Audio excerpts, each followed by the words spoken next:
Welcome to free online classes of physics with Lambor sir.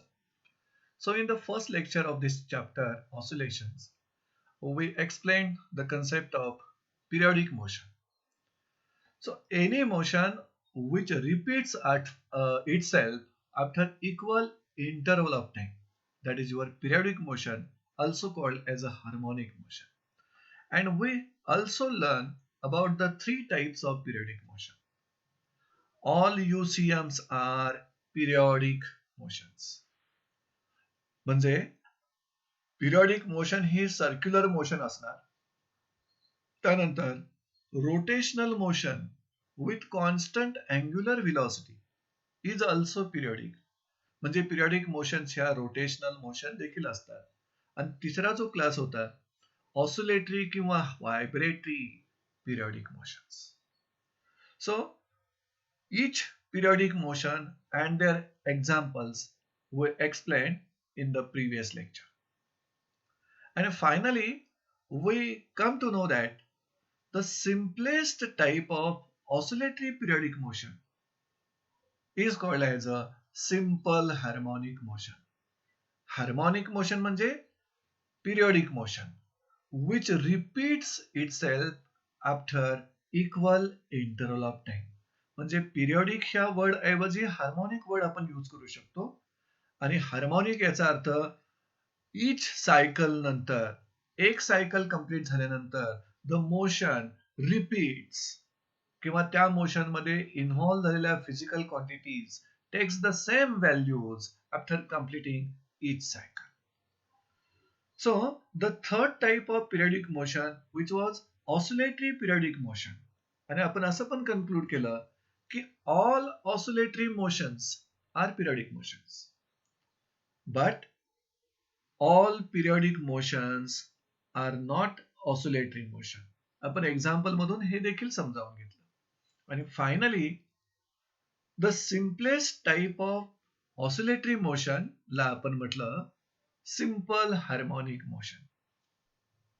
आणि जर एखादी body simple harmonic motion perform करत असेल तर त्या ऑसिलेटिंग बॉडीचं each and every particle moves to and fro about its mean position along the certain fixed path. आणि हा जो certain fixed path आहे ह्याचं nature decides the types of simple harmonic motion. आणि आपल्याला माहित झालं सिंपल हार्मोनिक मोशनचे दोन टाइप्स आहेत, लिनियर सिंपल हार्मोनिक मोशन आणि angular simple harmonic motion. So in this lecture, let us learn about the first type of simple harmonic motion, which is linear simple harmonic motion. ज्या simple harmonic motion मध्ये oscillating body will move to and fro about the mean position along certain fixed path, but that fixed path will be straight line. मग अशा प्रकारची आपल्याला linear simple harmonic motion जो first type आहे SHM चा तो आपण या लेक्चर मध्ये एक्सप्लेन करणार आहोत. So before explaining we will define linear simple harmonic motion. आणि या डेफिनेशन समजावून घेण्यापूर्वी आपण एक व्हिडिओ रेफर करूया ज्या व्हिडिओ मध्ये oscillating spring loaded with mass आपण इथं या व्हिडिओ मधून रेफर करून त्याचा मिनिंग डेफिनेशन मधून समजावून घेऊ. सी हियर, या व्हिडिओला काळजीपूर्वक सर्वांनी रेफर करा. In this video, this one is an ideal elastic spring. ज्या स्प्रिंगचा एक एंड आपण रिजिड सपोर्टला टाय केलाय आणि दुसरा जो एंड आहे तो ह्या रेक्टँग्युलर ब्लॉकला म्हणजे मासला अटॅच केलेला आहे. आणि हा जो रेक्टँग्युलर ब्लॉक आहे it is placed on smooth horizontal surface. Smooth horizontal surface. आणि त्यामुळं ही जी सिस्टीम तयार झालेली आहे इथं याला तुम्ही म्हणू शकता स्प्रिंग अँड मास सिस्टीम किंवा स्प्रिंग अँड मास ऑसिलेटर. आता इथं ह्या ब्लॉकची जी ऑसिलेशन्स होत आहेत, this block is moving to and now fro about its mean position along the certain fixed path. आता हा जो फिक्स्ड पाथ आहे ना तो तुम्हाला दिसतोय हा स्ट्रेट लाईन आहे. आणि फिक्स्ड पाथ जर स्ट्रेट असेल तर या प्रकारच्या ऑसिलेटरी मोशनला तुम्ही लिनियर सिंपल हार्मोनिक मोशन असं म्हणू शकता. मग ही लिनियर सिंपल हार्मोनिक मोशन तुम्हाला डिफाईन करायची असेल तर तुमच्या लक्षात येईल या स्प्रिंगनं या ब्लॉकवर एक रिस्टोरिंग फोर्स एक्झर्ट केलाय. रिस्टोरिंग फोर्स, ज्या रिस्टोरिंग फोर्समुळं हा block is trying to regain its original shape and size. हे पहा, ही जी त्याची पोझिशन आहे ती राईट एक्स्ट्रीम पोझिशन आहे आणि आता तो लेफ्ट एक्स्ट्रीम पोझिशनला गेला. and this middle position is the mean position or equilibrium position or rest position. अशा मेन 3 पोझिशन्स ह्या रेक्टँग्युलर ब्लॉकच्या तुमच्या लक्षात येतील. This one is a right extreme position. Now this one is the left extreme position and this middle is the equilibrium position or mean position. आता हा जो block to and fro motion होतोय तो कुणामुळं? त्या ब्लॉकवर ह्या स्प्रिंगनं एक्झर्ट केलेल्या restoring फोर्समुळं. आणि हा रिस्टोरिंग फोर्स इथं रेड एरोनं दाखवलेला आहे. रिस्टोरिंग फोर्सची डायरेक्शन आहे ती रेड एरोनं दाखवलेली. आणि तुमच्या लक्षात येईल ब्लॉक राईट एक्स्ट्रीमला असेल किंवा लेफ्ट एक्स्ट्रीमला असेल, रिस्टोरिंग फोर्स हा नेहमी डायरेक्टेड आहे टुवर्ड्स द मीन पोझिशन. आणि हा जो ब्ल्यू एरो दिसतो तुम्हाला तो त्या ब्लॉकची पोझिशन दाखवतो आणि पोझिशन म्हणजे डिस्प्लेसमेंट दाखवतो. आणि या डिस्प्लेसमेंटची डायरेक्शन पहा. मीन पोझिशन पासून डिस्प्लेसमेंट मेजर करायचा. प्रत्येक वेळी मेन पोझिशनच्या लेफ्ट साइडला असेल ब्लॉक किंवा मेन पोझिशनच्या राईट साइडला ब्लॉक असेल, displacement is directed away from the mean position. Are you getting this? म्हणजे तुमच्या लक्षात येईल रिस्टोरिंग फोर्स स्प्रिंगनं ब्लॉकवर एक्झर्ट केला. It is directed towards the mean position आणि डिस्प्लेसमेंट त्या रिस्टोरिंग फोर्समुळे जे होत आहे त्या डिस्प्लेसमेंटची डायरेक्शन ही मेन पोझिशनच्या अवे आहे. म्हणजे रिस्टोरिंग फोर्स आणि displacement both are oppositely directed. आणि जिथं रिस्टोरिंग फोर्स ऍक्ट होतोय त्यामुळं त्या ब्लॉकचं डिस्प्लेसमेंट होतंय. डिस्प्लेसमेंट होतोय म्हणजे त्या ब्लॉकजवळ व्हेलॉसिटी आहे आणि व्हेलॉसिटीची डायरेक्शन चेंज होत आहे म्हणजे त्या ब्लॉकला ऍक्सलरेशन आहे. म्हणजे जी body simple harmonic motion perform करेल त्या बॉडीचं डिस्प्लेसमेंट होत असणार, व्हेलॉसिटी असणार त्या बॉडी जवळ, ऍक्सलरेशन असणार आणि रिस्टोरिंग फोर्स देखील त्या बॉडीवर ऍक्ट होणार. मग डेफिनेशन मध्ये आपण यातला रिस्टोरिंग फोर्स आणि ऍक्सलरेशन याचा रेफरन्स घेऊन आपण linear simple harmonic motion define करायचे आहे. आणि ती डिफाईन करताना रिस्टोरिंग फोर्सची किंवा ऍक्सलरेशनची डायरेक्शन कुणीकडे असणार ते सांगावं लागेल आणि त्या फोर्सची मॅग्निट्यूड या डिस्प्लेसमेंटशी कशी रिलेटेड आहे ते आपल्याला डेफिनेशन मध्ये व्यक्त करायचं आहे. तर तुमच्या लक्षात येईल जी रिस्टोरिंग फोर्सची डायरेक्शन आहे तीच ऍक्सलरेशनची डायरेक्शन असणार, कारण Newton second law of motion वरून F इक्वल टू ma हा फोर्सचे इक्वेशन आपल्याला मिळालेलं आहे. मग यामध्ये फोर्सची जी डायरेक्शन असेल तीच ऍक्सलरेशनची डायरेक्शन असणार. त्यामुळे इथं रिस्टोरिंग फोर्स हा मीन पोझिशन कडे डायरेक्टेड आहे म्हटल्यानंतर ऍक्सलरेशन देखील मीन पोझिशन कडेच डायरेक्टेड आहे. त्याचबरोबर रिस्टोरिंग फोर्स आणि डिस्प्लेसमेंट हे अपोजिटली डायरेक्टेड आहे, म्हणजेच ऍक्सलरेशन आणि डिस्प्लेसमेंट देखील अपोजिटली डायरेक्टेड असणार. आणि या डेफिनेशन मध्ये सांगायचा प्रयत्न आपण असा केलाय, हा रिस्टोरिंग फोर्सची मॅग्निट्यूड किंवा ऍक्सलरेशनची मॅग्निट्यूड आणि डिस्प्लेसमेंटची मॅग्निट्यूड डायरेक्टली प्रोपोर्शनल आहे. So let us learn the definition of linear simple harmonic motion with the help of this diagram. See here. Linear simple harmonic motion म्हणजे linear SHM, short form आहे simple harmonic motion चा SHM, is defined as linear periodic motion. Linear का? Path straight असतो, fixed path straight असतो. Linear periodic motion कारण harmonic motion असते of body in which restoring force त्या बॉडीवर exert झालेला या ब्लॉकवर एक्झर्ट झालेला रिस्टोरिंग फोर्स कुणी एक्झर्ट केला? या इलॅस्टिक स्प्रिंगनं किंवा त्या ब्लॉकला मिळालेला ऍक्सलरेशन और acceleration always directed towards the mean position.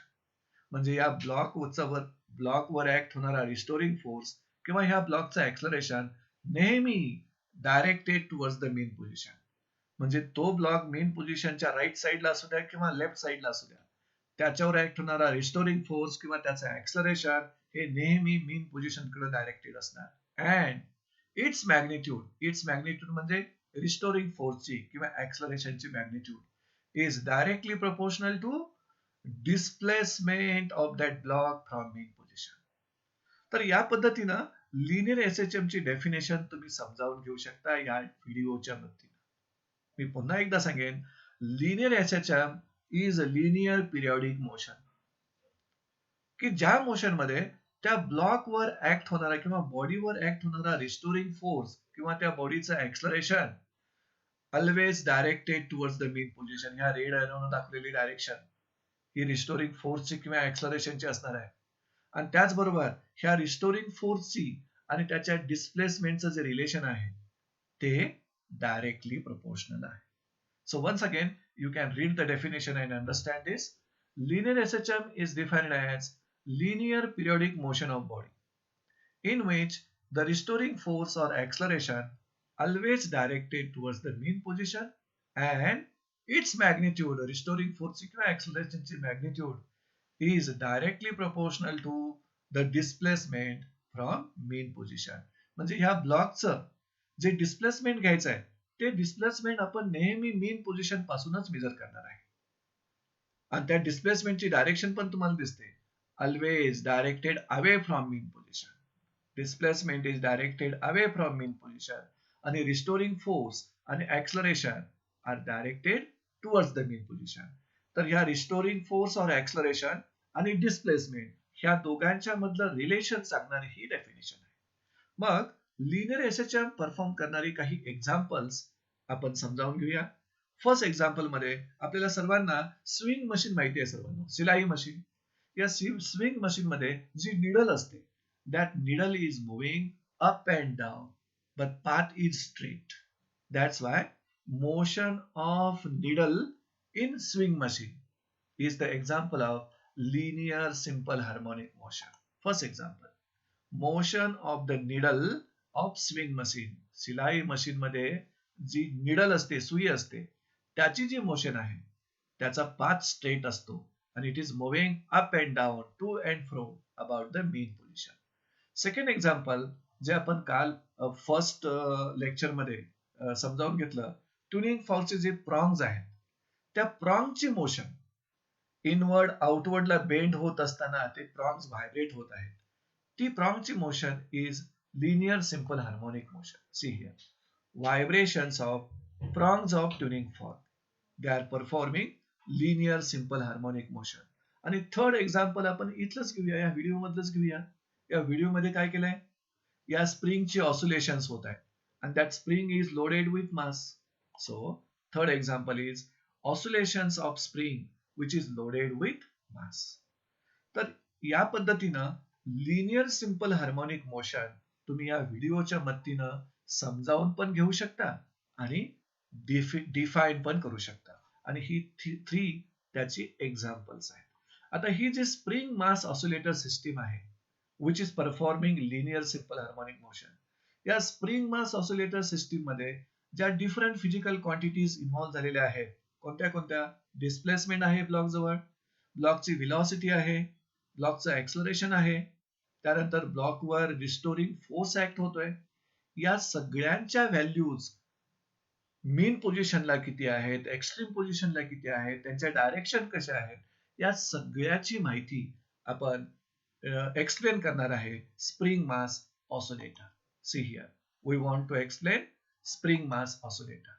आणि स्प्रिंग मास ऑसिलेटर एक्सप्लेन करण्यासाठी आपण एक रेक्टँग्युलर ब्लॉक, आताच आपण जो व्हिडिओ पाहिला त्या रेक्टँग्युलर ब्लॉकला कन्सिडर करूया, त्याचा मास m असेल and it is placed on smooth horizontal surface म्हणजे फ्रिक्शनलेस असेल आणि त्या ब्लॉकला एका आयडियल इलास्टिक स्प्रिंग आपण अटॅच केलेला आहे. See here, in spring mass oscillator, a rectangular block of mass m is placed on smooth horizontal surface to which an ideal elastic spring is attached. आणि त्या spring mass ऑसिलेटरचे 3 different positions इथं दाखवायचा प्रयत्न केलाय diagram मध्ये. ती diagram refer करा पहिल्यांदा. See this same diagram but for 3 different positions. आता इथं फिगर बी जे आहे, या फिगर बी मध्ये फिगर ए, बी आणि सी ह्या तिन्ही फिगर स्प्रिंग मास ऑसिलेटरचे आहेत, पण त्याच्या 3 डिफरंट पोझिशन्स दाखवणारे आहेत. फिगर बी ही स्प्रिंग मास ऑसिलेटरची मीन पोझिशन किंवा इक्विलिब्रियम पोझिशन किंवा रेस्ट पोझिशन दाखवते. आणि हा जो तुम्हाला स्ट्रेट लाईन दिसते, this is nothing but frictionless surface, smooth horizontal surface, ज्या सरफेसवर हा ब्लॉक ज्याचं मास m आहे आपण प्लेस केलेला आहे. This is the rectangular block. आणि या ब्लॉकला स्मूथ हॉरिझॉन्टल सरफेसवर प्लेस केलेलंच आहे. त्याचबरोबर it is attached to a elastic, ideal elastic spring. ही आयडियल इलास्टिक स्प्रिंग आहे. आणि फिगर बी मध्ये the spring along with this block they are in equilibrium position, आणि ते आपण पॉइंट ओ न डिनोट केलेले आहे. म्हणजे फिगर बी स्प्रिंग मास ऑसिलेटरची इक्विलिब्रियम पोझिशन डिनोट करते, ज्या इक्विलिब्रियम पोझिशन मध्ये स्प्रिंग कडून ब्लॉकवर रिस्टोरिंग फोर्स ऍक्ट होत नाही. No restoring force is acting on the block, that why F equal to 0. इथं F इक्वल टू 0 म्हणजे स्प्रिंग कडून ब्लॉकवर एक्झर्ट झालेला रिस्टोरिंग फोर्स इथं 0 आहे. सो फर्स्ट पॉइंट आपण समजावून घेतला फिगर बी चा. सी हिअर केस फर्स्ट म्हणजे स्प्रिंग मास ऑसिलेटर एकूण आपण 3 केसेस मध्ये समजावून घेणार आहोत. त्यातील फर्स्ट केस आपण आता स्टार्ट करूया एक्सप्लेनेशनला.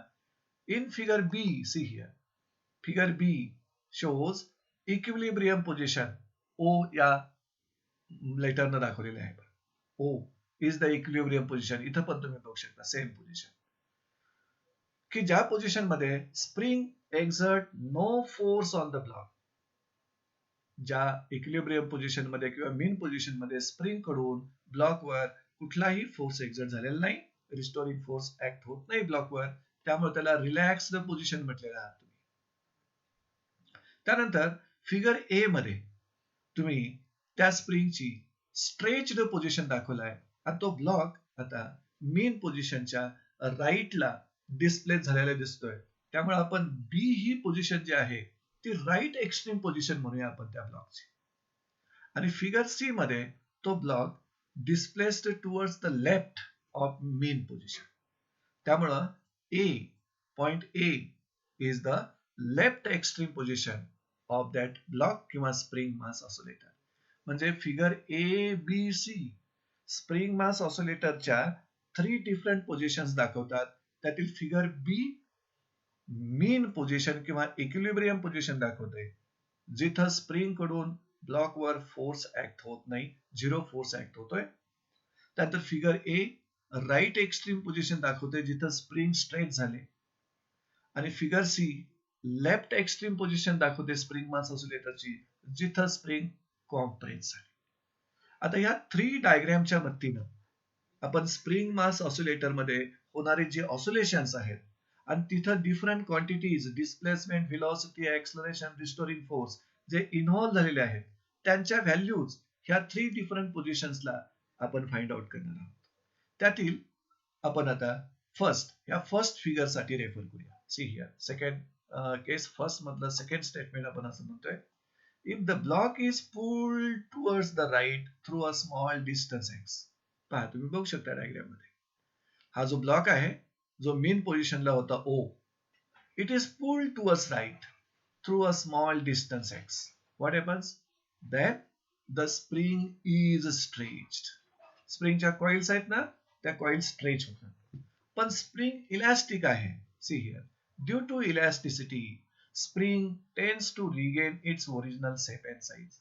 या स्प्रिंगच्या इलास्टिसिटीमुळे स्प्रिंग स्ट्रेच झाली असेल, it will try to regain its original shape and size. आणि त्यामुळं ही स्प्रिंग ह्या ब्लॉकवर रिस्टोरिंग फोर्स एक्झर्ट करेल. त्याचे दिलेलं आहे. And therefore spring एक्झर्ट्स restoring force F on block. आणि तो रिस्टोरिंग फोर्स ह्या ब्लॉकवर जो ऍक्ट होतोय हा कुणीकडे डायरेक्टेड आहे towards the mean position. And this restoring force tries to bring the block to its original position, to its equilibrium position. This is happening in figure A. म्हणजे figure ए मध्ये हा जो ब्लॉक मेन पोझिशनला होता तो block आपण pulled केलाय towards the right through small distance x. त्यामुळे स्प्रिंग स्ट्रेट झाली आणि स्प्रिंगच्या इलॅस्टिसिटी प्रॉपर्टीमुळे spring tends to regain its original shape and size by exerting restoring force on that block which is directed towards the mean position म्हणजे towards the left. आणि ह्या restoring force मुळे this restoring force tries to bring block back to its equilibrium position. हे तुम्हाला second point मध्ये आपण explain केलं. After that हा जो रिस्टोरिंग फोर्स त्या स्प्रिंग न एक्झर्ट केलाय त्या ब्लॉकवर, त्याचं काय वैशिष्ट्य असतं पहा. हा रिस्टोरिंग फोर्स आणि त्या ब्लॉकचं डिस्प्लेसमेंट दोघेही अपोजिटली डायरेक्टेड आहेत. आणि त्याचबरोबर this restoring force is directly proportional to displacement. तुम्ही जेवढं त्या ब्लॉकला राईटला पुल कराल तेवढा तो रिस्टोरिंग फोर्स जास्त ऍक्ट होईल त्या ब्लॉकवर. ते आपण पुढच्या स्लाइड मध्ये स्टडी करू. सी हिअर सेम डायग्राम आपण पुढे घेतलेली आहे. Spring mass oscillator, figure A, figure B, figure C, same diagram. फक्त आपण त्या रिस्टोरिंग फोर्स विषयी बोलणार इथं. The restoring force which is acting on the block is proportional to displacement X from the mean position. आपण ते म्हटलेलंच होतं. आणि त्याची डायरेक्शन, इट्स डायरेक्शन म्हणजे रिस्टोरिंग फोर्सची direction is opposite to that of displacement of the block. हे आपण त्या व्हिडिओ मधून देखील समजावून घेतलं. Oscillating spring loaded with mass हा जो व्हिडिओ आपण पाहिला त्या व्हिडिओमध्ये रिस्टोरिंग फोर्स आणि डिस्प्लेसमेंट या दोघांच्या डायरेक्शन अपोजिट आहेत हे आपल्याला इथं दिसलं. आणि त्याचबरोबर रिस्टोरिंग फोर्सचे मॅग्निट्यूड आणि डिस्प्लेसमेंट हे दोघे एकमेकांशी डायरेक्टली प्रोपोर्शनल आहेत. Therefore we can write here restoring force F is directly proportional to x. पण इथं निगेटिव्ह साइन का आलं कशामुळं? तर रिस्टोरिंग फोर्स आणि डिस्प्लेसमेंट ह्या दोघांच्या डायरेक्शन्स अपोजिट असल्यामुळे. तर इथं प्रोपोर्शनलिटी साइन रिमूव्ह करण्यासाठी आपल्याला कॉन्स्टंट घ्यावं लागेल. Therefore F equal to minus kx, equation 1. So this is the force equation of that block. ह्या ब्लॉकवर जो ऍक्ट होणारा फोर्स आहे त्याचं इक्वेशन आहे F equal to minus kx. आणि इथं जो k आलेला आहे त्याला अर्थातच कॉन्स्टंट म्हणणार, पण फोर्स कॉन्स्टंट म्हणणार. आणि मग k ची व्हॅल्यू मला मिळेल F upon x. See here where k equal to F upon x called as force constant. त्याला आणखी पण आपल्याला म्हणता येईल force per unit displacement. See here force per unit displacement किंवा फक्तच फोर्स कॉन्स्टंट. इथं आपण निगेटिव्ह साइन का घेतलेलं नाही? फक्त negative sign what indicates direction of force and displacement are opposite. So see here negative sign indicates that force and displacement are oppositely directed. So this is explained in the figure A. Figure A मध्ये restoring force आणि displacement ह्या दोघांच्या मधलं relation सांगणारं आपल्याला equation 1 मिळालं. आणि हे equation 1 म्हणजे असं पण म्हणू शकता this is the force equation to describe the motion of the block. आता ह्या ब्लॉकला मीन पोझिशन पासून तुम्ही राईटला पुल केलात त्यावेळी राईट एक्स्ट्रीम पोझिशनवर त्याच्यावर ऍक्ट होणारा तुम्हाला restoring force F equal to minus kx मिळाला. आता फिगर सी चा विचार करूया. If this block is pulled किंवा displaced towards the left from the mean position, म्हणजे ब्लॉक मेन पोझिशनला होता त्याला जर तुम्ही लेफ्टला डिस्प्लेस केला थ्रू स्मॉल डिस्टन्स x, तर ती स्प्रिंग काय होते पहा, कॉम्प्रेस होते. And due to elasticity property of that spring tends to regain its original shape and size. आणि ती original shape and size regain करताना स्प्रिंग या ब्लॉकवर रिस्टोरिंग फोर्स एक्झर्ट करणार, जो रिस्टोरिंग फोर्स आता पुन्हा एकदा directed towards the mean position म्हणजे टुवर्ड्स द लेफ्ट. आणि हा टुवर्ड्स द मेन पोझिशन म्हणजे राईटला आहे. ओके. आणि हा रिस्टोरिंग फोर्स देखील पुन्हा एकदा डिस्प्लेसमेंटच्या बरोबर अपोजिट डायरेक्शन आहे. ते आपण इथल्या चौथ्या पॉइंट मध्ये एक्सप्लेन केले. If block is displaced towards left from its equilibrium position O position मधून त्याला आपण डिस्प्लेस केला लेफ्ट कडे, restoring force exerted by spring on the block is directed towards right. बघू शकता तुम्ही हा रिस्टोरिंग फोर्स आहे. And that force is proportional to displacement from the mean position. म्हणजे पुन्हा एकदा तो ब्लॉक जरी तुम्ही लेफ्टला पुश केला लेफ्टला डिस्प्लेस केलात तरी देखील त्याच्यावर रिस्टोरिंग फोर्स ऍक्ट होणार आणि तो इक्वेशन 1 मधून दिलेला तेवढाच फोर्स तुम्हाला मिळणार. दच F equal to minus kx हे जे इक्वेशन मिळालंय तुम्हाला 1 मध्ये can be used as the equation of motion of the block. म्हणजे इथं ब्लॉकची जी काही टू अँड फ्रो मोशन होते ती मोशन डिस्क्राईब करण्यासाठी तुम्ही इक्वेशन 1 यूज करू शकता as a equation of motion of the block. So this was the first case to find out to describe the motion of the block. या first केस मध्ये त्या ब्लॉकला तुम्ही राईट एक्स्ट्रीम पोझिशनला म्हणजे बी पोझिशनला पुल केलेला आहात त्यावेळी त्याच्यावर ऍक्ट होणारा रिस्टोरिंग फोर्स तुम्हाला इक्वेशन 1 मध्ये मिळाला. आता केस सेकंड डिस्कस करूया आपण next slide. See here case second. या सेकंड केस मध्ये पुन्हा एकदा सेम स्प्रिंग मास ऑसिलेटर आपण स्लाइड पुढे घेतलेली आहे. सेम फिगर्स आहेत त्या फिगर ए बी सी. आता आपला ब्लॉक मेन पोझिशनला नाहीये राईट एक्स्ट्रीम पोझिशनला आहे आणि त्यावेळी त्याच्यावर रिस्टोरिंग फोर्स ऍक्ट होतोय F equal to minus kx and this restoring force tends किंवा tries to bring this block back to its main position. आता समजा इथून हा ब्लॉक आपण रिलीज केला. इथं लिहिलंय पहा when block is released from right extreme position B कारण इथंच तो ब्लॉक आहे. Restoring force accelerates block towards the mean position. त्याच्यावर जो ऍक्ट होणारा रिस्टोरिंग फोर्स आहे तो त्या ब्लॉकला ऍक्सलरेट करेल towards the mean position with an acceleration given by. आता हे ऍक्सलरेशन तुम्हाला फोर्स इक्वेशन मधून मिळेल F equal to M A आणि त्यातील A equal to F upon M. See here that acceleration is given by A equal to F upon M आणि F म्हणजे force equation त्या ब्लॉकचं minus kx. See here minus kx त्यातील k आपण bracket मध्ये घेतलंय आणि हे मास पण ब्रॅकेट मध्ये घेतलंय आणि x ला आउटसाइडला ठेवलंय. का तर ब्रॅकेट मधलं k आणि m हे कॉन्स्टंट आहेत. तर इक्वेशन 2 तुम्हाला काय देत आहे? Equation 2 gives you acceleration. ज्या ऍक्सलरेशन तो ब्लॉक आता मूव्ह व्हायला लागलाय towards the mean position towards the left आणि त्या ऍक्सलरेशन कुणामुळं ह्या रिस्टोरिंग फोर्स मुळे ह्या ब्लॉक वर ऍक्ट होत आहे. So equation 2 gives you acceleration of the block आणि या ऍक्सलरेशन न this block is moving towards the mean position. आता इथं या ब्रॅकेट मध्ये इक्वेशन 2 च्या ब्रॅकेट मध्ये k आणि m हे दोघे कॉन्स्टंट आहेत. What is m here? m is the mass of that block आणि k फोर्स कॉन्स्टंट. त्यामुळे ब्रॅकेटेड क्वांटिटी कॉन्स्टंट आहेत. त्यामुळे ऍक्सलरेशन आणि डिस्प्लेसमेंटचं रिलेशन काय राहतं पहा. See here therefore acceleration A directly proportional to displacement आणि इथं निगेटिव्ह जी साइन आहे ती निगेटिव्ह साइन ह्या दोघांच्या डायरेक्शन साठी आहे. Negative sign what indicates acceleration and displacements are oppositely directed. म्हणजे कशी? Displacement is directed away from mean position. Acceleration is having the direction of restoring force means towards the mean position. Where m mass of the block. आता यातला second point आपण equation 1 जे force equation आहे ब्लॉकचं आणि equation 2 जे acceleration आहे ब्लॉकचं ह्यांची comparison करणार आहोत. From equations 1 and 2, it is seen that equation 1 force equation आहे F equal to minus kx आणि equation 2 acceleration चं equation आहे A equal to this one.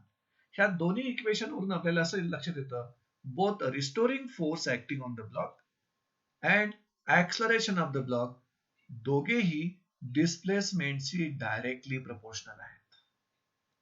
आणि रिस्टोरिंग फोर्स आणि डिस्प्लेसमेंटचं किंवा ऍक्सलरेशन आणि डिस्प्लेसमेंट ह्या दोघांच्याही डायरेक्शन्स अपोजिट आहेत. म्हणजे ऍक्सलरेशन आणि रिस्टोरिंग फोर्स मेन पोझिशन कडे असेल तर displacement away from the mean position. तेच कन्क्लुजन आपण इथं फाइंड आउट केले. सी हिअर फ्रॉम इक्वेशन 1 तुम्हाला रिस्टोरिंग फोर्स मिळतं आणि फ्रॉम इक्वेशन 2 तुम्हाला ऍक्सलरेशन मिळतं त्या ब्लॉकचं. Both are proportional to displacement. बघू शकता दोघेही डिस्प्लेसमेंटशी डायरेक्टली प्रोपोर्शनल आहेत and directed towards the mean position. म्हणजे निगेटिव्ह साइन न सांगितलंय तुम्हाला डिस्प्लेसमेंट आणि ऍक्सलरेशनची डायरेक्शन अपोजिट आहे. आता तो ब्लॉक तुम्ही राईट एक्स्ट्रीम पोझिशन मधून ह्या डायग्राम मध्ये इथं पहा तो ब्लॉक ह्या राईट एक्स्ट्रीम पोझिशन पासून तुम्ही रिलीज केलाय आणि रिलीज केल्यानंतर ह्या रिस्टोरिंग फोर्स मुळे त्याला ऍक्सलरेट केलेलं आहे टुवर्ड्स द मेन पोझिशन. आणि किती ऍक्सलरेशन तर इक्वेशन 2 मध्ये केले. आता तो block is moving towards the mean position. See here as the block moves towards the mean position. आता हा ब्लॉक राईट एक्स्ट्रीम पासून मेन पोझिशन कडे मूव्ह व्हायला लागलेला आहे. मग राईट एक्स्ट्रीमला असताना त्या ब्लॉकचं जे स्पीड होतं ते 0 होतं. डिस्प्लेसमेंट त्याचं मॅक्झिमम होतं, म्हणून फोर्स मॅक्झिमम, म्हणून ऍक्सलरेशन मॅक्झिमम. कारण फोर्स आणि ऍक्सलरेशन दोघेही डिस्प्लेसमेंटला प्रपोर्शनल आहे. मग जिथं डिस्प्लेसमेंट मॅक्झिमम तिथं रिस्टोरिंग फोर्स आणि ऍक्सलरेशन पण मॅक्झिमम. म्हणजे राईट एक्स्ट्रीम पोझिशनला डिस्प्लेसमेंट, फोर्स, ऍक्सलरेशन तिघेही मॅक्झिमम, पण स्पीड 0 कारण रेस्ट आहे. आता मात्र या रिस्टोरिंग फोर्स मुळे block accelerates, moves towards the main position. As the block moves towards the main position, म्हणजे B पासून O लेफ्टला मूव्ह व्हायला लागलाय, तसं its speed will goes on increasing. त्याचं स्पीड जे आहे ते इथं 0 आहे ना right एक्स्ट्रीमला, it will goes on increasing, but this displacement will goes on decreasing. आणि ज्यावेळी ब्लॉक मेन पोझिशनला रीच होईल, when block reaches to its equilibrium position, displacement will be 0. मग डिस्प्लेसमेंट 0 असेल तर त्याला प्रपोर्शनल असणारा फोर्स आणि ऍक्सलरेशन दोघेही 0 होतील. म्हणजे मेन पोझिशनला डिस्प्लेसमेंट 0 होईल, रिस्टोरिंग फोर्स 0 होईल, ऍक्सलरेशन 0 होईल, पण स्पीड मात्र मॅक्झिमम असणार. आणि स्पीड जर त्या ब्लॉकची मॅक्झिमम असेल मेन पोझिशनला तर it will attain maximum kinetic energy at the main position. कारण का स्पीड मुळे kinetic energy half mv square. त्यामुळं हा ब्लॉक आता राईट एक्स्ट्रीम पोझिशन पासून मेन पोझिशनला गेल्यानंतर ज्यावेळेला तो मेन पोझिशनला जाईल त्यावेळेला त्याचं ऍक्सलरेशन, रिस्टोरिंग फोर्स आणि डिस्प्लेसमेंट हे तिघे 0 होतील, पण स्पीड मात्र मॅक्झिमम असेल. आणि स्पीड जर मॅक्झिमम असेल मेन पोझिशनला तर काय होईल आपण नेक्स्ट स्लाइड वर बघूया. सी हिअर केस 3 मध्ये आपण स्टडी करणार आहोत. जर मेन पोझिशनला त्या ब्लॉकचं स्पीड मॅक्झिमम असेल तर instead of stopping that block in the mean position, तो ब्लॉक आता इथं आलेला आहे, मेन पोझिशनला आलेला आहे, म्हणजे इथं आलेला आहे, तो इथं स्टॉप राहणार नाही. काय राहणार ना, त्याचं स्पीड मॅक्झिमम आहे. So instead of stopping, you can read this paragraph also. त्याचं मेन पोझिशनला स्पीड मॅक्झिमम असल्यामुळं instead of stopping in the main position, block moves beyond the main position towards the left. म्हणजे आता तो block mean पोझिशनला आला, इथं right extreme मधून मेन पोझिशनला आला, पण मेन पोझिशनला डिस्प्लेसमेंट, फोर्स आणि ऍक्सलरेशन तिघे 0 झाले, पण स्पीड मॅक्झिमम आहे. त्यामुळे मेन पोझिशनला तो आता थांबणार नाही. Instead of stopping in the mean position, block moves beyond the mean position towards the left like this. See here आता तो ब्लॉक लेफ्टला मूव्ह व्हायला सुरुवात होईल कारण त्याचं मेन पोझिशनला स्पीड मॅक्झिमम होत. अँड ड्युरिंग दिस मोशन, त्या ब्लॉकची मोशन टुवर्ड्स द लेफ्ट होत असताना स्प्रिंग गेट्स कॉम्प्रेस्ड. बघू शकता तुम्ही, as the block is moving towards left beyond the mean position, this spring म्हणजे फिगर सी मध्ये बघा त्या स्प्रिंगच्या कॉइल्स कॉम्प्रेस व्हायला लागलेल्या आहेत.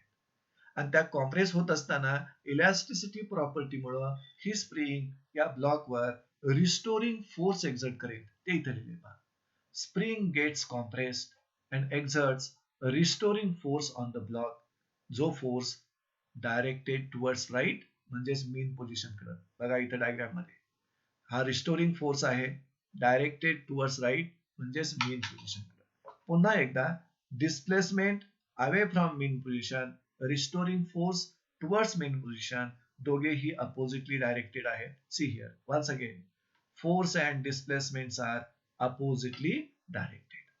आता हा जो रिस्टोरिंग फोर्स आहे तो रिस्टोरिंग फोर्स राईट कडे डायरेक्टेड आहे आणि block is moving towards the left. मग हा रिस्टोरिंग फोर्स आता काय करणार? दिस अपोजिंग फोर्स म्हणजे रिस्टोरिंग फोर्स ह्या ब्लॉकची जी मोशन लेफ्टला होते त्याला अपोज करणार.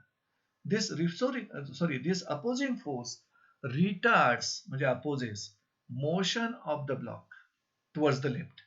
म्हणजे ह्या ब्लॉकची मोशन जी लेफ्टला व्हायला लागलेली आहे ती लेफ्टची जी मोशन आहे त्याला हा रिस्टोरिंग फोर्स म्हणजे अपोजिंग फोर्स रिटार्ड करणार, अपोजिशन करणार. त्यामुळे काय होईल, ह्या ब्लॉकचं स्पीड हळूहळू हळू डिक्रीज होत जाईल. So the speed of the block will goes on decreasing आणि finally the speed will become zero at the left extreme position. त्याला आपण कॅपिटल ए न दाखवले. This is the left extreme position. ह्या लेफ्ट एक्स्ट्रीम पोझिशनला त्या ब्लॉकचं लेफ्टला मूव्ह होणारं स्पीड झिरो. पण या पोझिशनला in this position speed zero आहे पण डिस्प्लेसमेंट मॅक्झिमम आहे. आणि डिस्प्लेसमेंट मॅक्झिमम असेल तर हा रिस्टोरिंग फोर्स मॅक्झिमम आणि acceleration maximum. See here in this left extreme position A, are you getting it? या पोझिशनला left extreme position A speed is zero. आपल्याला माहिती आहे स्पीड झिरो झालं but displacement and hence force and acceleration are maximum. आणि force maximum असल्यामुळं this restoring force now accelerates the block to the right towards the mean position.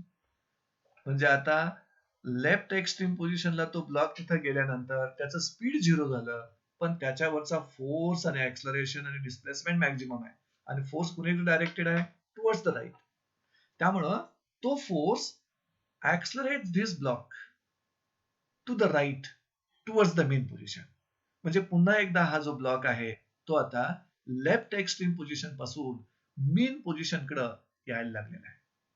As this block is moving towards the main position, its speed will goes on increasing. But displacement, force and acceleration will goes on decreasing.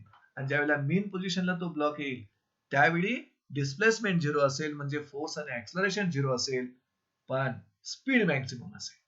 आणि speed maximum असल्यामुळं हा block इथं आता थांबणार नाही. So instead of stopping in this main position block will move beyond the mean position towards the right. राईटला गेला म्हणजे यासारखी अवस्था झाली फिगर ए मध्ये आणि आपण ती एक्सप्लेन केलेली आहे. So this process will goes on repeating. ही जी प्रोसेस आहे मग तो ब्लॉक ज्यावेळेला राईटला जाईल त्यावेळेला ही स्प्रिंग स्ट्रेच होणार आणि स्प्रिंग स्ट्रेच झाली तर ती स्प्रिंग या ब्लॉकवर रिस्टोरिंग फोर्स ऍक्ट करेल जो डायरेक्टेड आहे towards the mean position towards the left.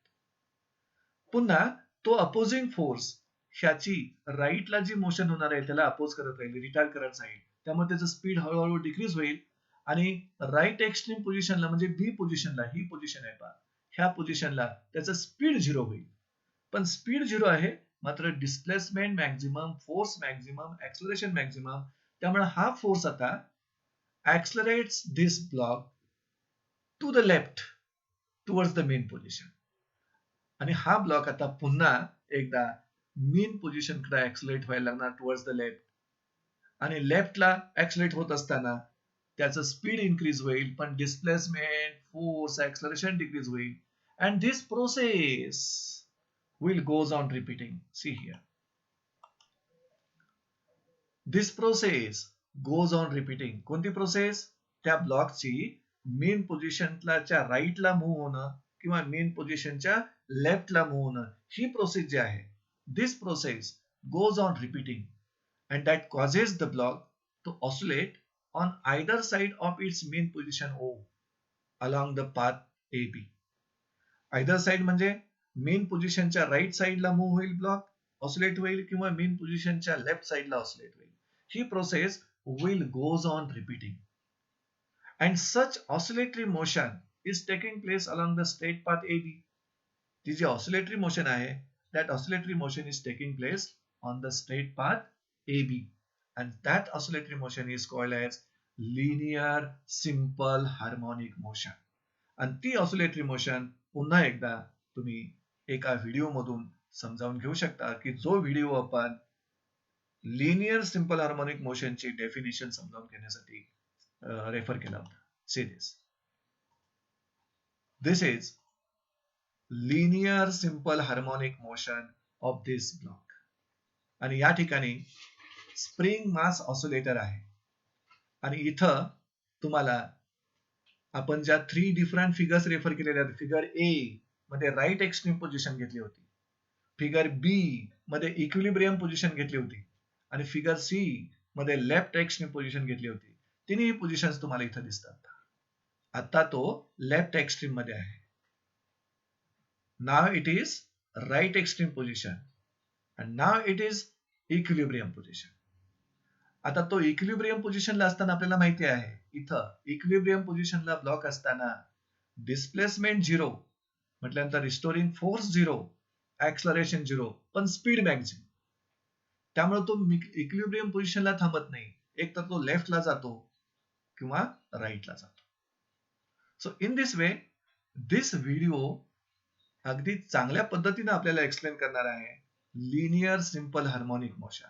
आणि ही प्रोसेस जी आहे, this process goes on repeating that causes the block to oscillate on either side of its main position. इथली ही main position इथं पहा, इथं ही त्याची मेन पोझिशन आहे. या स्केलवर आपण 0, -1, -2 मार्क केलेला आहे आणि राईट साइडला 1, 2 मार्क केलेला आहे. हा ब्लॉक राईट साइडला 1 या मार्कवर जातोय, तर लेफ्ट साइडला देखील -1 या मार्कवर जाईल. सी हियर मायनस, कारण ही स्प्रिंग जी आहे ती आयडियल स्प्रिंग आहे. आणि इथं पुन्हा एकदा ह्या रेड एरो रिस्टोरिंग फोर्स किंवा ऍक्सलरेशनची डायरेक्शन दाखवतो टुवर्ड्स द मेन पोझिशन, आणि हा ब्ल्यू एरो डिस्प्लेसमेंटची डायरेक्शन दाखवतो की जी away from the mean position आहे. म्हणजे रिस्टोरिंग फोर्स आणि displacement they are oppositely directed. आणि इथं तुम्हाला फोर्सचं इक्वेशन मिळालंय. This force equation is used to describe the motion of the block. म्हणजे इथं ह्या व्हिडिओमध्ये आपल्याला लिनियर सिंपल हार्मोनिक मोशन अगदी चांगल्या पद्धतीने समजावून घेता येतं. आणि ही लिनियर का म्हटलं? जो फिक्स्ड पाथ आहे ऑसिलेटरी मोशनचा, that fixed path is straight line. आता इथं आपल्याला काही गोष्टी लक्षात ठेवाव्या लागतील. See here, remember this statements for the simple harmonic motion. ही स्टेटमेंट तुम्हाला सिंपल हार्मोनिक मोशन साठी लक्षात ठेवावी लागतील. या सिंपल हार्मोनिक मोशन मध्ये एक ऑसिलेशन कधी कंप्लीट झालं असं म्हणायचं? One oscillation is completed. आता मी तुम्हाला ह्या व्हिडिओ मधून सांगतो. या पहा, इथून त्यांना राईट एक्स्ट्रीम पासून सुरुवात केली, पुन्हा तो लेफ्ट एक्स्ट्रीमला जाणार पहा, आणि पुन्हा एकदा तो राईट एक्स्ट्रीमला जर आला तर एक ऑसिलेशन कंप्लीट झालं असं म्हणायचं. सी हियर, इथून स्टार्ट करू आपण. लेफ्ट एक्स्ट्रीम पासून सुरू झाला, आता राईट एक्स्ट्रीमला जाईल आणि पुन्हा एकदा लेफ्ट एक्स्ट्रीमला आला तर एक ऑसिलेशन पूर्ण झालं असं म्हणायचं. आपण मिडल पासून घेऊया. मेन पोझिशन पासून स्टार्ट झाला, राईट एक्स्ट्रीमला गेला, पुन्हा मेन पोझिशनला, लेफ्ट एक्स्ट्रीमला आणि पुन्हा मेन पोझिशनला एक ऑसिलेशन पूर्ण झालं. म्हणजे एक ऑसिलेशन पूर्ण व्हायचं असेल त्या ब्लॉकचं, तर त्या ब्लॉकला 4 मुवमेंट्स कंप्लीट करायला लागतात. मी पुन्हा एकदा समजावून सांगतो. राईट पासून सुरुवात होत असेल, पहा, राईट टू मेन एक मुवमेंट, मेन टू लेफ्ट दुसरी मुवमेंट, लेफ्ट टू मेन तिसरी मुवमेंट आणि मेन टू राईट चौथी मुवमेंट. म्हणजे एका ऑसिलेशन मध्ये एकूण 4 मुवमेंट्स त्या ब्लॉकच्या होत आहेत. So oscillation is said to be completed. पहिली तुम्हाला जी स्टेटमेंट रिमेंबर करायचं आहे, a complete oscillation is when, म्हणजे एखादा ऑसिलेशन कंप्लीट कधी होईल? व्हेन द ऑब्जेक्ट म्हणजे इथला block goes from one extreme position to other extreme position and comes back to its initial position. म्हणजे इथं पहा, ही राईट एक्स्ट्रीम आहे, इथून तो लेफ्ट एक्स्ट्रीमला जाणार आणि पुन्हा एकदा राईट एक्स्ट्रीमला आल्यानंतर एक ऑसिलेशन कंप्लीट झालं असं म्हणायचं. This is the first thing to remember. Second one, conditions required for simple harmonic motion. म्हणजे सिंपल हार्मोनिक मोशन व्हायचे असेल तर कुठल्या कंडिशन्स रिक्वायर्ड आहेत? पहा, ऑसिलेटिंग, आता इथं ऑसिलेटिंग कोण आहे? हा रेक्टँग्युलर ब्लॉक आहे. बॉडी असेल, पार्टिकल असेल, ती ऑसिलेटिंग ब्लॉक, बॉडी किंवा पार्टिकल ही एका फिक्स्ड पॉइंटच्या भोवती ऑसिलेट व्हायला पाहिजे. पहिली कंडिशन कोणती? पहा, oscillation of particle is about a fixed point, म्हणजे मेन पॉइंट. इथं मेन पॉइंट म्हणजे इथं आहे. ह्या पॉइंटच्या भोवती पार्टिकल, बॉडी किंवा हा ब्लॉक ऑसिलेट त्याची व्हायला पाहिजे. दुसरी जी कंडिशन आहे, त्या ब्लॉकवर ऍक्ट होणारा रिस्टोरिंग फोर्स आणि त्या ब्लॉकचं ऍक्सलरेशन हे नेहमी डायरेक्टेड असावं कुणीकडं मेन पोझिशनला. जरी तो लेफ्ट साईडला असेल मेन पोझिशनच्या किंवा राईट साईडला असेल मेन पोझिशनच्या, रिस्टोरिंग फोर्स आणि acceleration should be directed towards the mean position. He second condition आहे. नेट फोर्स म्हणजे रिस्टोरिंग फोर्स और acceleration is always directed towards fixed point. Fixed point म्हणजे मेन पॉइंट. आणि तिसरी जी कंडिशन आहे, या तिसऱ्या कंडिशन मध्ये आपण the particle comes back to the fixed position due to restoring force. म्हणजे ही जी फिक्स्ड पॉइंट आहे, मेन पोझिशन आहे, तिथं तो पार्टिकल ऑब्जेक्ट किंवा हा ब्लॉक परत काय येतो, ह्या restoring फोर्समुळे. So these are the three conditions required for simple harmonic motion. आता यानंतर आपण हार्मोनिक ऑसिलेशन्स आणि नॉन हार्मोनिक ऑसिलेशन्स कुणाला म्हणायचं, ती एक आपल्याला गोष्ट लक्षात ठेवावी लागेल SHM साठी. Harmonic oscillations and non harmonic oscillations म्हणजे तिसरा point. First point two remember आपल्याला काय सांगतो, वन ऑसिलेशन कधी कंप्लीट होईल. सेकंड पॉइंट काय सांगतो, conditions which are required for simple harmonic motion. या तीन कंडिशन्स आहेत ज्या सिंपल हार्मोनिक मोशन साठी गरजेच्या आहेत. आणि तिसऱ्या पॉइंट मध्ये आणि चौथ्या पॉइंट मध्ये तुम्हाला हार्मोनिक ऑसिलेशन्स कुणाला म्हणायचं आणि नॉन हार्मोनिक ऑसिलेशन्स कुणाला म्हणायचं ते समजावून मिळेल. आपण नेक्स्ट स्लाइडला शिकतो. See here. Harmonic oscillation is that oscillation which can be expressed in terms of single harmonic functions. आपल्याला माहिती आहे हार्मोनिक फंक्शन्स कोणते आहेत किंवा हार्मोनिक ऑसिलेशन्स कुणाला म्हणायचं. The oscillations which repeats itself after equal interval of time. आणि ही oscillations होत असताना तिथं ज्या इन्व्हॉल्व झालेल्या फिजिकल क्वांटिटीज आहेत, displacement, velocity, acceleration, restoring force, त्यांच्या व्हॅल्यूज एका ऑसिलेशन नंतर, एका सायकल नंतर पुन्हा रिपीट होणार आहेत, सेम व्हॅल्यूज रिपीट होणार आहेत. अशी harmonic oscillations is that oscillation which can be expressed in terms of single harmonic functions. आपल्याला माहिती आहे हार्मोनिक फंक्शन हे साइन फंक्शन आहे, हार्मोनिक फंक्शन हे कोसाइन फंक्शन आहे. मग फक्त साइन फंक्शन न तुम्ही हार्मोनिक ऑसिलेशन्स एक्सप्रेस केला असाल, फक्तच कॉस फंक्शन न हार्मोनिक ऑसिलेशन्स एक्सप्रेस केला असाल तर ती हार्मोनिक ऑसिलेशन झाली. Such as see here x equal to a sin omega t. x म्हणजे डिस्प्लेसमेंट आहे. तो जो ब्लॉक आहे, ते जे पार्टिकल आहे, ती जी बॉडी आहे which is performing simple harmonic motion, त्या ब्लॉकचं displacement is expressed by single harmonic function, sin function. or तेच डिस्प्लेसमेंट तुम्ही लिहू शकता x equal to a cos omega t. This is also single harmonic function. त्यावेळी त्या ऑसिलेशनला harmonic oscillations असं म्हणायचं. आता नॉन हार्मोनिक ऑसिलेशन्स कधी, जर तुम्ही oscillations single harmonic function express करू शकत नसाल, दोन किंवा दोन पेक्षा जास्त हार्मोनिक फंक्शन्स तुम्हाला लागत असतील त्या ऑसिलेशनला एक्सप्रेस करण्यासाठी, तर ती ऑसिलेशन्स नॉन हार्मोनिक ऑसिलेशन्स. ते तुम्हाला फोर्थ पॉइंट मध्ये समजेल. See here.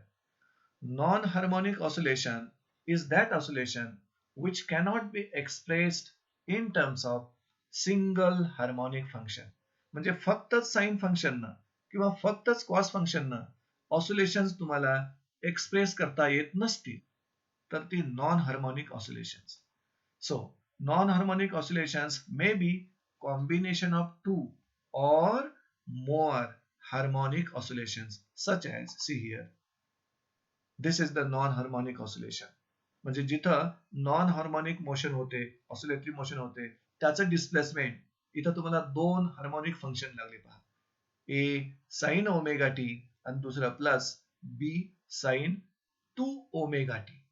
हे जरी साइन फंक्शन असलं तरी तुम्ही दोन वेळा साइन फंक्शन घेतलेलं आहे. त्यामुळं non harmonic oscillation is a combination of two or more harmonic oscillations.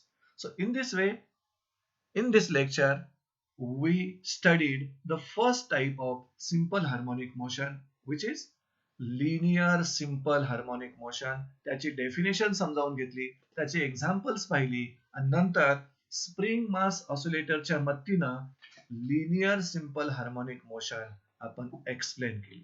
आणि शेवटी सिंपल हार्मोनिक मोशनच्या विषयी एकूण 4 पॉइंट्स आपल्याला लक्षात राहिले पाहिजे. ते 4 पॉइंट्स इथं आपण कंप्लीट केलेले आहेत. With this we are ending this lecture. Thank you friends.